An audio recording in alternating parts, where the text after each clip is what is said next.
Thanks for being here with us on this Wednesday night. I'm Cheryl Wills. We begin with the fatal shooting of 10-year-old Justin Wallace. Earlier today, dozens gather for an emotional vigil outside of the home where the fifth grader was gunned down.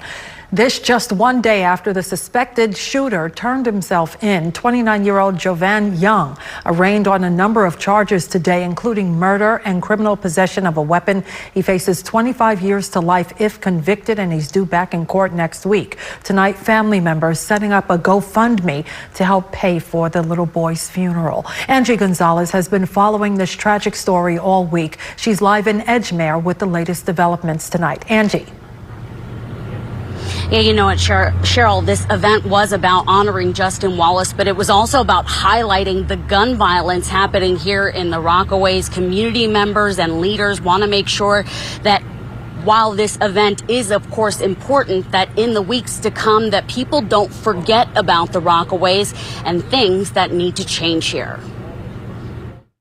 Just days after his murder, the home where 10-year-old Justin Wallace was fatally shot became the backdrop for our rally to end gun violence.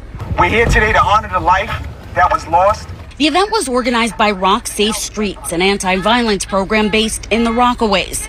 Those behind the initiative want everyone unfamiliar with the neighborhood to know that they live with gun violence on a daily basis. I don't think that it resonated with everybody that's standing here today.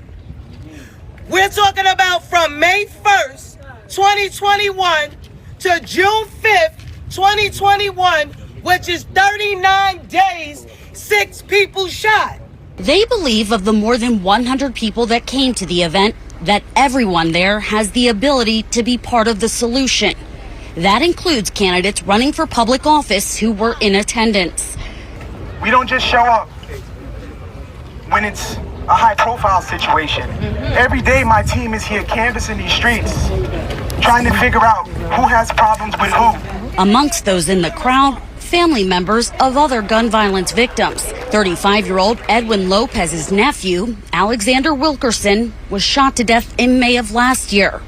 Lopez hopes that with the Rockaways currently in the spotlight, that hopefully he can get answers in his nephew's case, and that this community will get the resources it needs. We need people that's going to help us open community centers for these kids, have outreach programs for these kids, computer techs for these kids, something. Maurice Williams also came to the event. He grew up here and also lost a loved one recently. His cousin, 26-year-old Destiny Smothers, a mother of 2, was found murdered in the trunk of a car in South Ozone Park back in March. With her killer still at large, Williams hopes that interest in Wallace's murder might somehow move the wheels of justice in his cousin Destiny's case. Justin didn't die in vain. His life is going to bring about change in Far Rockaway. This has never happened before. We never had all of this energy. And Cheryl, another thing that community members are really trying to highlight while the focus is here in the Rockaways is that the area lacks a level 1 trauma center. The closest one is at Jamaica Hospital. That's about a 30-minute drive away, and people here feel like had there been one closer, then Justin Wallace may have survived.